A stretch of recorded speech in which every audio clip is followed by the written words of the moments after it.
ఏండోయ్, ఏంటి సంగతులు? ఈవేళ మా అమ్మ ఇడ్లీలోకి కానీ దోశల్లోకి కానీ లేదా అన్నంలోకైనా కమ్మగా ఉండే మంచి పచ్చడి చేసిందండి. దీని ఇడ్లీలోకి తిన్నానండి.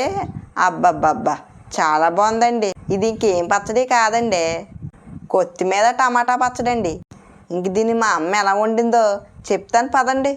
ముందుగా స్టవ్ వెలిగించి కడాయి పెట్టి 2 స్పూన్లు ఆయిల్ వేసిందండి.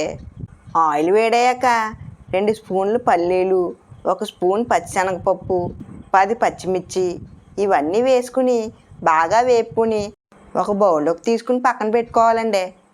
తర్వాత అదే కడాయిలోకి 4 టమాటాలు ముక్కలు చేసుకుని వేసుకోవాలండి. ఇప్పుడు ఈ టమాటాలని కాసేపు వేయించుకుని మూత పెట్టి మగ్గించుకోవాలండి.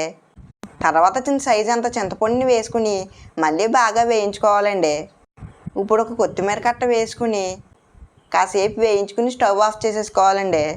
తర్వాత ఒక మిక్సీ జార్లోకి మనం ముందుగా వేయించుకున్న పల్లీలు పచ్చిమిర్చి వేసి ఇందులోకి 4 వెల్లుల్లి రెబ్బలు, 1/4 టీ స్పూన్ జీలకర్ర, 1 టీ స్పూన్ సాల్ట్ వేసి బరగ్గా గ్రైండ్ చేసుకోవాలండి. తర్వాత దీనిలో మనం వేయించి పెట్టుకున్న టమాటా కొత్తిమీర వేసుకుని మెత్తగా మిక్సీ పట్టుకోవాలండి. అన్నంలోకి తినేవాళ్ళు అయితే కొంచెం బరగ్గానే మిక్సీ పట్టుకోవాలండి. ఇప్పుడు తాలింపు పెట్టుకోవాలండి. తాలింపు పెట్టుకునే ముందు అన్నీ మీ దగ్గరే పెట్టుకోండి బాబు, లేకపోతే మాడిపోద్ది.